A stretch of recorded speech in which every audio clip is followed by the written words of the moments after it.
Hello to everyone listening. I am Kevin Thompson, the music director at 91.3 FM WBNY, Buffalo's original alternative. And today we are interviewing the one, the only Cameron Winter, the frontman, lead singer, songwriter, and sitar player from the band Geese. Thank you so much. Not at all. Yeah. What do you have for lunch? I didn't have anything for lunch, come to think of it.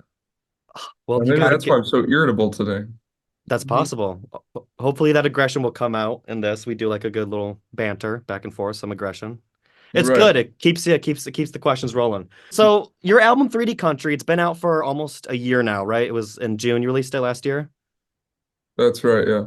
So now that it's been out for a little while, I guess my first question is, what do you see, like kind of looking back on it, as your favorite moment off that record, whether it be a song or a memory or whatever it is?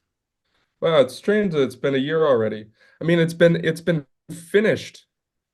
We finished it something like 2 years ago, so maybe it feels even more distant. Right. But I mean, I just remember having um a lot of fun making it. I don't know about a favorite like musical moment. But I do know that we had the most fun making sort of the most um, abrasive parts, like the part where I scream and the drums come in on the 2122, or like the guitar solo at the end of Saint Elmo, Or or sort of like the loud stuff in Gravity Blues too. that Um, stuff too. yeah. Yeah, all of that.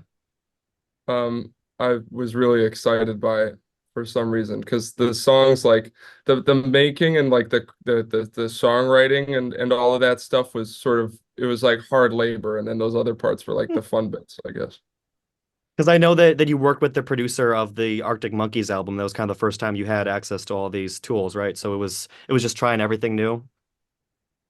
Yeah, pretty much. I had studio time, or we felt liberated to do weird stuff because there was someone, who was like an adult who was like gonna make it sound good with his know-how or whatever. And was it like it was a very weird transition from Projector to 3D Country, like going from kind of making still an amazing album, but it was all pretty much homemade, right? hmm it was weird, but we felt pretty ready for it, I think, once it Yeah. happened. You know. So of course you've been on tour for 3D Country for a little bit now. And I have to imagine you're saying that the album was finished around 2 years ago. So how long do you think it takes for you to get like sick? Are you sick of the songs at all? Do you ever get sick and tired of them? I'm sick of them in a certain sense. I actually find it a really good sign that I'm sick of them because I know like I feel I get like annoyed by them. I like as I sit with them more, um I see all the parts of myself that have changed from the person who made that versus who I am now. I think that's a good sign. That means like, development is still happening in some ways or another. I don't think we're gonna make another album that sounds like this for better or for worse. So I'm liking it more as an artifact than as like a real piece of like representative art, Yeah. if that makes sense.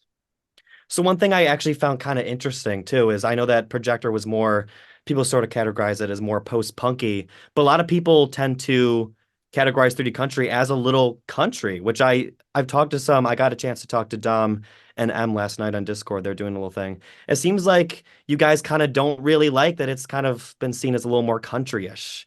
Do you kind of you don't really see the country roots? You kind of just see it as more straight rock?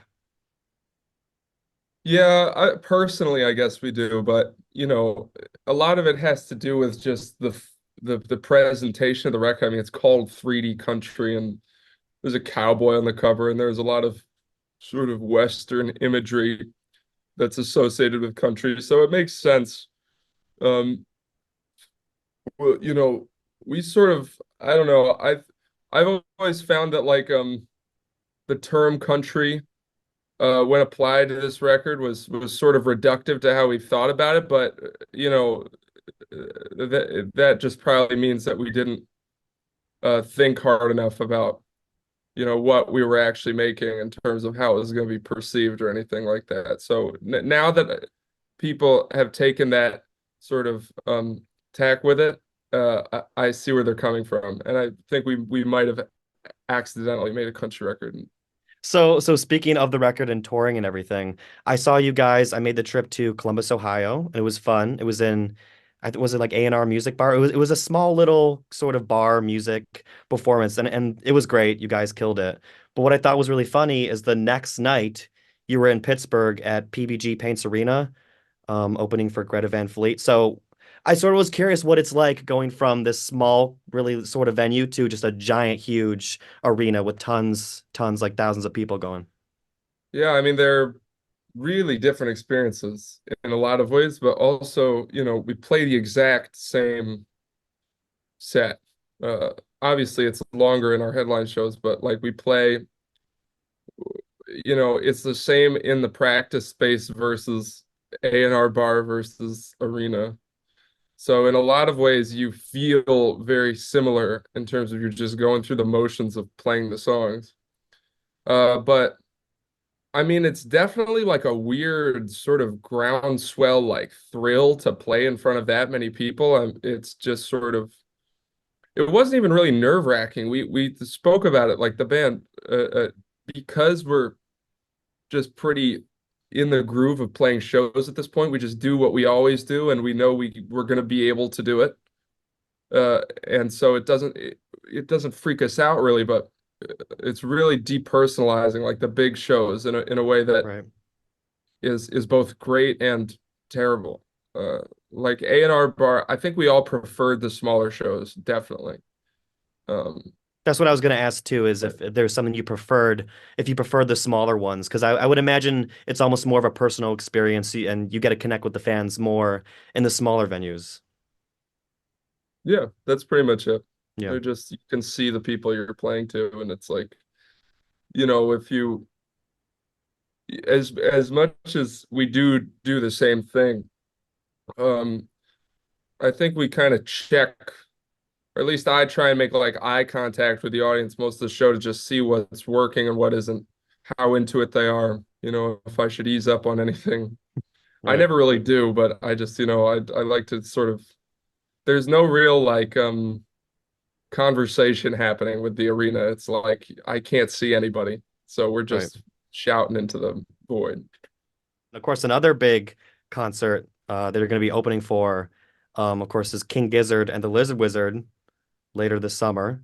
So that's exciting. And I talked to Dom and Em a little bit about it yesterday as well, and they were talking about how they were big fans since you guys were all little kids. So what is this sort of like getting ready to go on tour for them?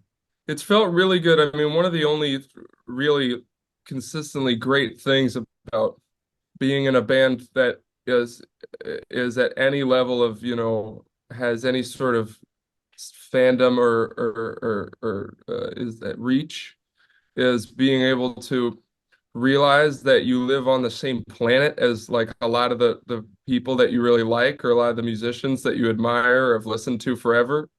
Because when you're a kid, the musicians you listen to are just completely unreachable, no matter, who they are. It's like they live in this other reality where they're able to make music and they play big shows and stuff like that.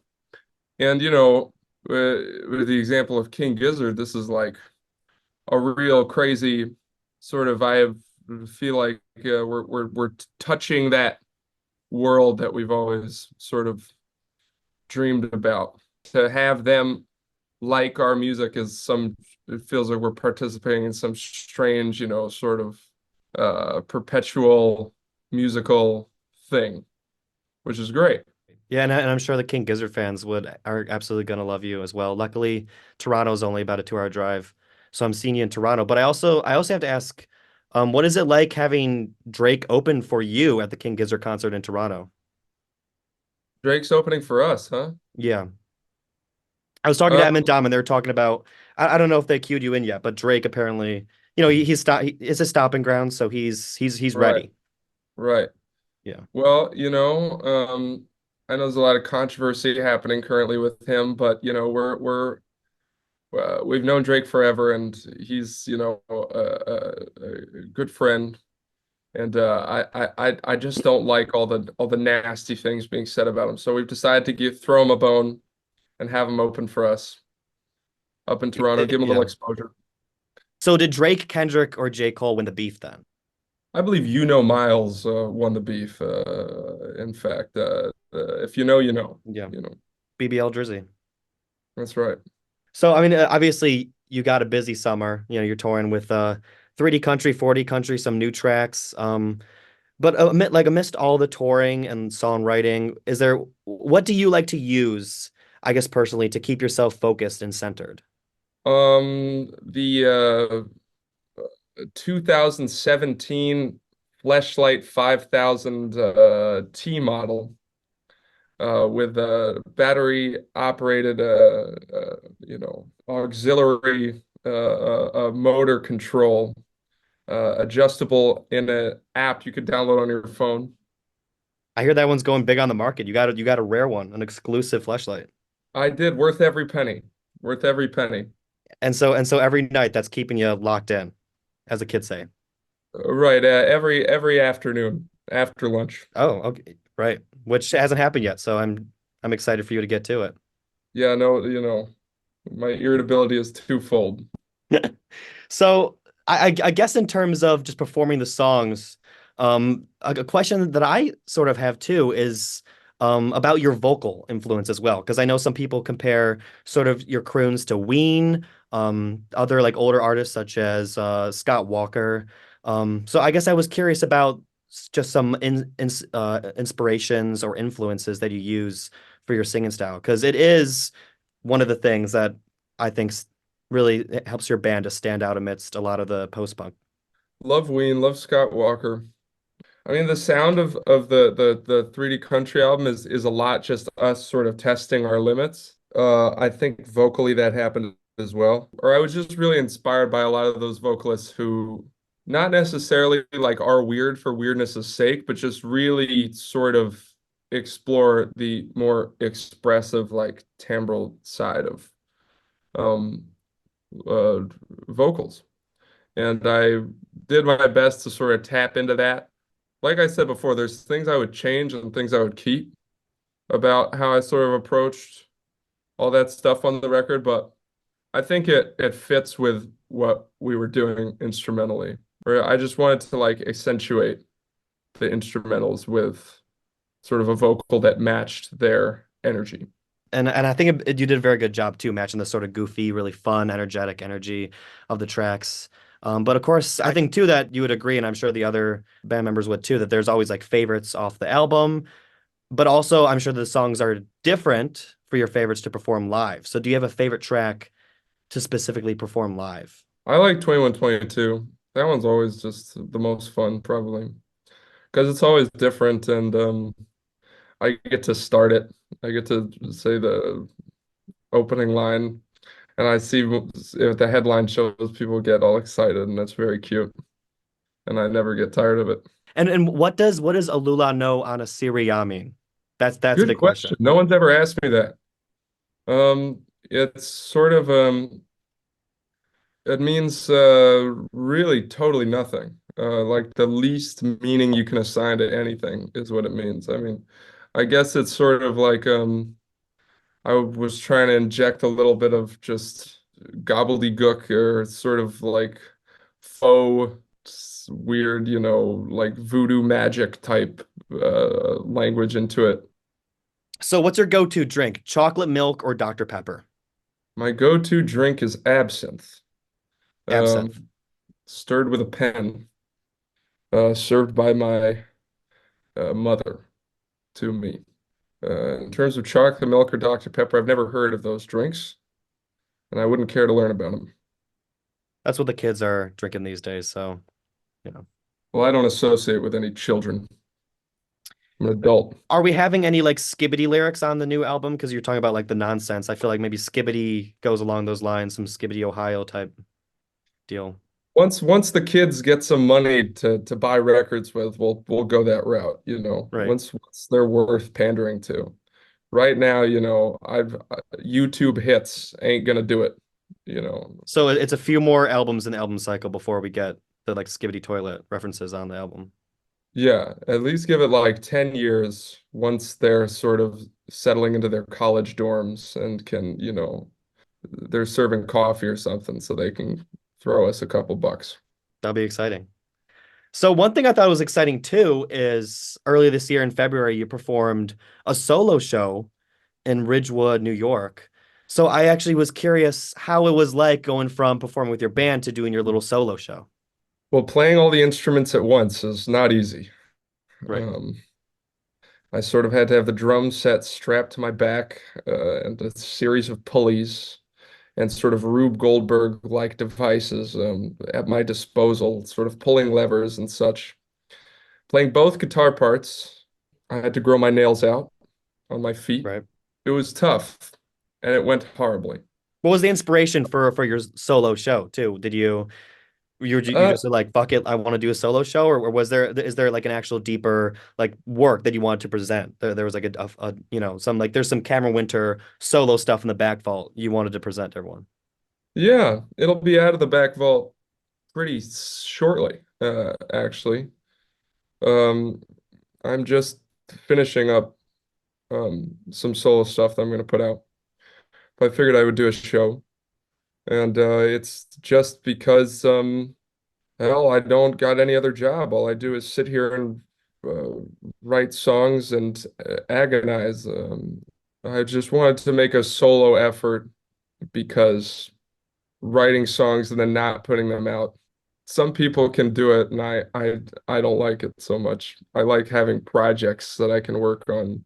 I'm kind of right-brained in that way. I like having things I can, even if it's sort of like too soon or egotistical to like be putting out solo work right now. I like sort of making things that are like complete and then like putting them out. And I had the energy and time to do that, so I just did it.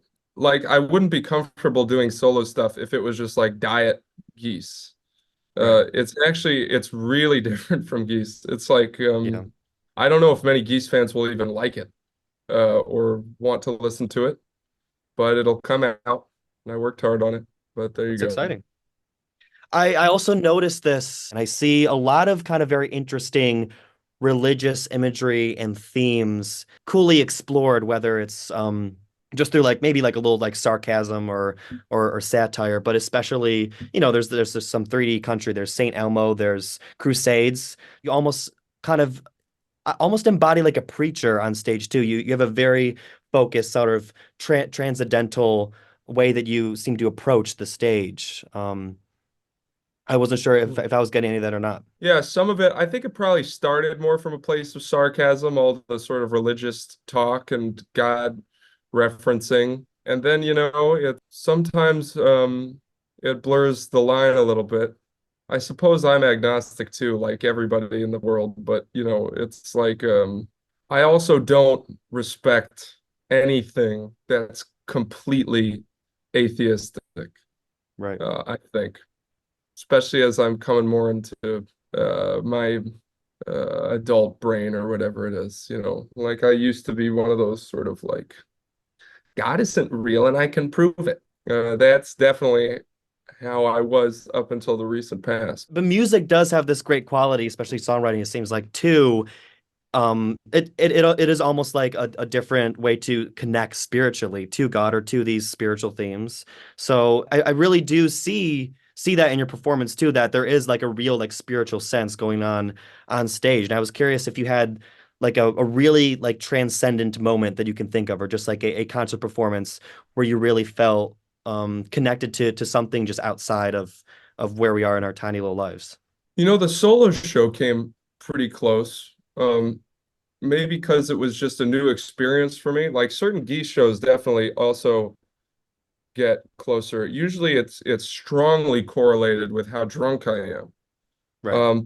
But the solo show, I was stone cold sober and I was quite nervous for it. And it was just me and a piano. And everyone was paying so close attention to me, and it was sort of quiet the whole time. It didn't have that sort of bravado and horsepower that I'm used to having with geese. And that's sort of what I love about Geese, and that really is what separates like certain songs that I write from the other ones, like whether they can or whether they should lend their sort of collective oomph to Right. something, whether that's gonna like make it stronger or else more fake. And just being there and sort of having the more prosaic like lyrics and having everyone be so quiet and also being in a church where I played it definitely lent itself to some sort of like real um ecstasy that came through in brief moments. But beyond that, usually I'm focusing on playing the E flat at the right time or Right. or just looking at all the smiling faces. I'm curious about you because I was thinking about how you and the rest of the bandmates were all big fans of King Gizzard and the Lizard Wizard since you were like teenagers. I'm curious what 14-year-old Cameron Winter favorite albums were. Oh, we can check. We can check. I got Spotify playlists from all the way back. Oh yeah. Let's see, 2016. Is that when I was 14? Yes, it was. Jesus. Let's see. Oh, maybe it only goes back to 2017. This is my 15th birthday, just around. Hmm. Schoolboy Q. Oh yeah. Uh, Here is King Gizzard and the Lizard Wizard. Nonagon Infinity here. Run the Jewels. The Velvet Underground. The Police. Steely Dan. Kendrick Lamar. The Microphones. Aretha Franklin. LCD Sound System. More King Gizzard. Tribe Called Quest. Tame Impala. Black Sabbath. Oh yeah. MLP. Radiohead. Brockhampton, Flaming Lips. This is a good It's a good representation yeah. of taste when I was 15. Which is fun because it's kind of because you can almost see how a bunch of those bands found their way in through the influence through Geese. Just Yeah. sort of little bits and pieces taken from everyone. And especially as like growing up as a teenager, were there any like YouTubers or any like internet online personalities, whether it be like Anthony Fantano or other people that you took like a lot of like liking to or that you were like you really were interested in watching?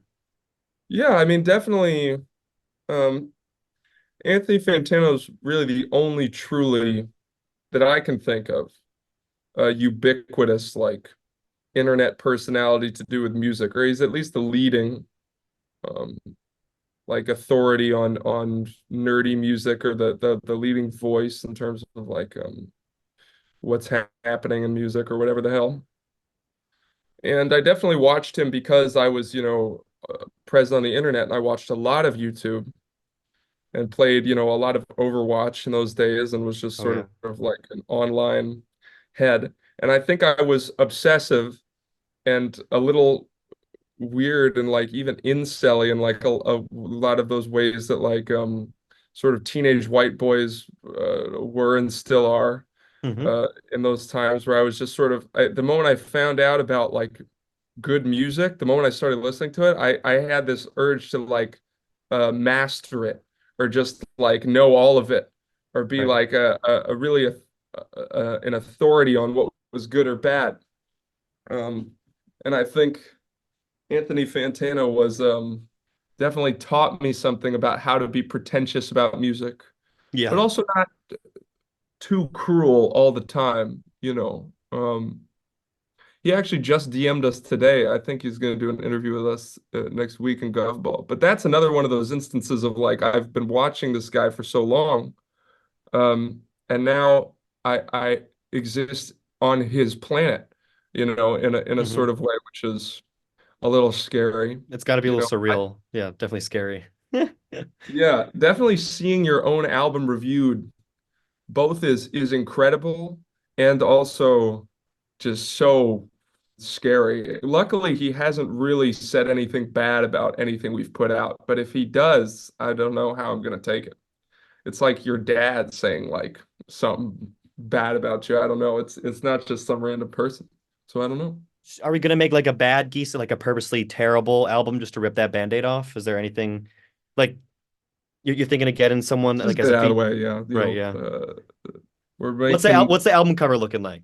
I'm imagining sort of a black background and then a drawing of sort of a white triangle right in the middle. Hmm. And on one side, sort of a white line comes in, and then from the other side of the white triangle emerges a rainbow, Wow. all on a black background, sort of representing some sort of cosmic, vague, universal psychedelic of some significance of that kind. That is a great idea because that sounds like an awful album cover, just like a terrible idea. So that's great. Yeah, I can't imagine a worse cover. Who did you play in Overwatch, by the way? Do you have a favorite I used to favorite be, member? I was a healer in You're a Overwatch. My healer. two mains were Lucio Hmm. and Zenyatta. And I really liked Zenyatta. I was pretty good. I was really good at Moira, but Moira was sort of cheap, or so I thought. Right. So I didn't usually prefer using her. I sucked, man. I Right. was really bad. I was like stuck in platinum, I think. So while you're playing Lucio and listening to music, I assume you probably collected some vinyl or some memorabilia. And I was curious if you had any from that time or even now, if you had any favorite bits of like vinyl or CD or music memorabilia that you like hold near and dear. Yeah, I could show you some. I know that doesn't quite translate to radio, but let me look for 1 second because I didn't start buying vinyl until after everyone else in the band because I just considered it a waste of money. But then I You gave I in. just I just loved certain albums enough where I was like, I have to buy this. Like I would Yeah, see them in record stores and it felt wrong not to buy it. right. Let me see. Uh, oh, here are four of Ooh, my favorites. I got a first edition of Todd Rundgren, Wizard of True Star. Dan Archer, right? That's a great one. Uh, uh, yeah, it sounds like shit because he tried to fit like 55 minutes of material onto one disc, but by God, he technically did it. And this huge like spread of him like naked in his dressing room here. And I like how like the corners are sort of like made into this design. Yeah, It's it's really so funky. ridiculous. The only other album I've seen or like vinyl where I've seen like that where it's like different is Pescado Rabioso's album. He has a record. It's purposely a weird shape. It's like some sort of quadrihedron. Look up Pescado Rabioso vinyl. It's just Oh insane. yeah. Yeah, Yeah. I know how hard it is to do this. I guess he pressed his own records though, so he was able to sort of defy convention at right. his own financial peril. Uh, then we have Flood by Boris, which Third Man Records did a vinyl print of this album, and it's fucking so cool. And it has this poem that came with it, Hmm. which is awesome. And it's got like the Japanese version and then the English version, and it's heavy stuff, man. Boris is great. It's one of my favorite albums, maybe ever. And this Hermeto Pasquale album, which I have yet to open, but I just love looking at him so much. He looks so uncomfortable here for someone with his hands behind his back. You can see his sort of crossed eyes if you look through his sunglasses. Is awesome. This album was like, look at him conducting on the things. It's just so funny. That's so He's like silly. he's like some sort of I love him so much. He's like this was I think the first record he put out like on vinyl. I might be wrong. But he's definitely not totally comfortable being 100% weird yet, or at least not used to the studio. Right. It's still a beautiful album cover. Then one of my favorites, Black Dice, Ooh. with their debut, Beaches and Crayons or Canyons. What is it? Beaches and Crayons or Canyons? Beaches and Canyons. I don't know why I thought it was crayons. But this inside is so dope. It's just this guy Oh, on a that is jet sick. ski, reversed, and the music is just so absolutely insane. Like this album is tough, but it's really cool. Yeah. I don't know if you've heard the Black Dice or this record specifically, I've but heard a little bit of that. I haven't heard that record though. they this was on DFA. This was their debut. Right. It's like 2005, I think, but they're just like they have these like they had like a drum kit and like two guys on this big modular synth, and they would just make these strange like seagull noises with this like hardcore krautrock drumming. It's totally weird, but sometimes it's awesome. That The sounds vinyl, awesome. Thank you for and sharing those. Those are great records. And having owning vinyl records is a sort of influence how you is a really fun to put together for your future records to put together the vinyl and everything. I know you did for the Jesse um EP or the 40 Country EP, I should say. You had a bunch of cute little records that you produced for the Partisan Record Club. yeah, it is actually a lot of fun. It's a little um, no, it's actually just all fun. Making the covers. I feel like we've always had trouble making, or at least the 3D cover and then the projector cover Mhm. were both difficult to make. I think we care a lot, but we're not exactly, that's not where our any talent at all lies. So we just have to fail a bunch of times before we find something that we think is good. And just more specifically, in terms of your band name, um, feeling a real connection to Geese. There's a Geese on campus here. I don't know if you've seen those videos of college campuses of Geese just f***ing up poor college students. But here on Buffalo State University, there's a Geese named Emmett, and his wife died right in front of the science building on campus. So he guards that area, and he will come at any Buff State student. So I had the pleasure or misfortune of walking by him the other day, and he almost killed me. He ran at me. He was honking his beak. He pretty much beats up any student walking by. So I just want to know if you have any words for Emmett, any words of encouragement, support, denial. Where are we on this political issue with Emmett? Said his wife died.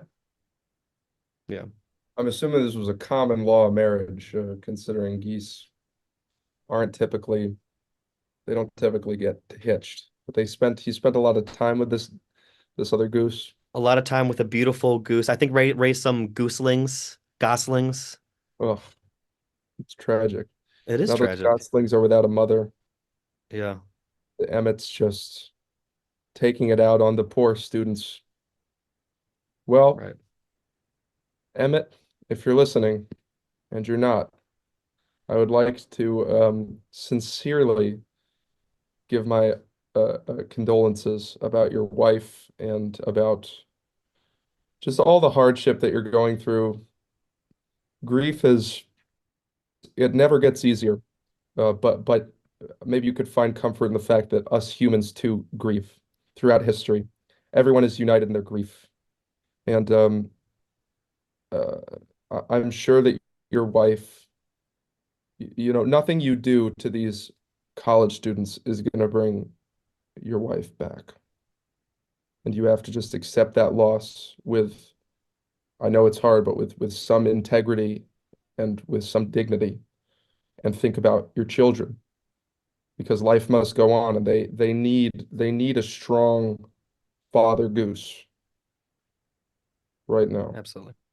Thank you And for the wise words for Emmett. I And then just, it breaks my heart. it really is a tragic story. Um, but for my final question for you, of course, I gotta ask, I'm curious, what are Geese's? You're talking about you have some little fun solo stuff coming up. So along with that, what are Geese's plans for the future with any fun projects or records? And I know you're talking about some of the stuff that you found the most fun on the early records you said earlier was really like the hard, like crazy stuff. So are we gonna see more of that on future projects? What are we looking forward to? Hmm. Well, Without saying too much. yeah, I mean, I don't know, man. He used to put out another record. It's a little intimidating because I don't know if we're straying towards, I don't know if we want to go more crazy. I mean, maybe the crazy will be, you know, channeled through different aspects than just pure freak out noise.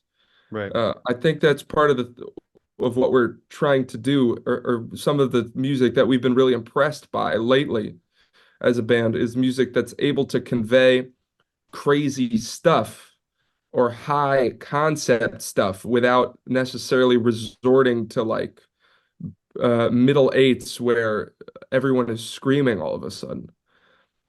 Stuff that sort of has one idea and like hammers it down and really is committed to it. And so maybe we'll try and make music like that. I don't know if we're good enough to do it, but we'll Right. sure as hell try. Um, Are there and any that, bands in particular that you're thinking of that represent that? The one that I think of that comes to mind is like Black Country New Road. I wasn't sure if there are Mhm. any other bands that you have that really represent that level. You wanna reach to sort of do what they're doing. Miles Davis is someone who everyone in the band has been sort of having a collective holy moment with recently. We're all sort of mesmerized by how he can make these songs where almost nothing seems to happen, but yet they like stick in your mind so hard. Bob Dylan, someone everyone in the band has been really getting into, particularly me, and just the way he's able to make these songs with the simplest of chords and just get across such a strong sense of his own character. Television, which we have, has influenced everything we've ever made, probably Right. more than any other band, honestly. Um, like the way that they're just able to just music that has uh personality, music that you want to come back to because it communicates something that is worth listening to more than once. But that's the thing, you can talk your head off about music, and many do, and it doesn't make you any better at making it. Right. They're some of the most smart music commentators I've ever met. They make dog shit music that sounds like everybody else's. And so it sort of freaks me out to start talking about music because I fear that I'm going to become one of those people who just makes crappy music but talks at length about it like they know what they're saying. So maybe I'll just go back to trying to like bashing my head against the wall, trying to do it myself. Well, I mean, you could always get some collaborators to come in and help you out. I was wondering if Miles was going to be on the new Geese project upcoming anytime, or any other fun features. hmm Yeah, he'll probably be taking over lead vocal duties for this next record. I think we really connected with him and what he's trying to do. And I'll probably be on harmonica or accordion, or else I'll probably just be Right. selling merch at future shows. And Miles will now become the official frontman of Geese. You heard it here first. Right. Well, that's wonderful. Thank you so much again for talking. I'm excited to see you in Toronto. And of course, if you ever get a chance to come to Buffalo, we're from your state. We're from New York. So Buffalo would love to see you if you get a chance anytime soon. Buffalo, Buffalo, Buffalo, Buffalo, Buffalo, Buffalo, It's a Buffalo. sentence. It's a sentence. I've A heard grammatically correct sentence. We made that's right. You wings. don't just have wings, you have wild wings. There's a Well, completely different proposition. the secret is Buffalo Wild Wings was started in a different state. We don't claim them. We don't claim them. Oh, is that so? Yeah. There's a little bit of buffalo beef with Buffalo Wild Wings. Buffalo beef, Yeah. buffalo, buffalo beef, buffalo beef, beef, buffalo. The buffalo beef is stone cold. It's Right. crazy. But thank you again. I'm so glad I got to talk to you. I'm excited to see what Geese has next. Appreciate it. Yeah, so am I. I'll have to figure that out. Thank you. Nice talking to you. Yep. Nice Thanks. talking to you too. Take care. See you around. Enjoy your fleshlight. Oh, thanks.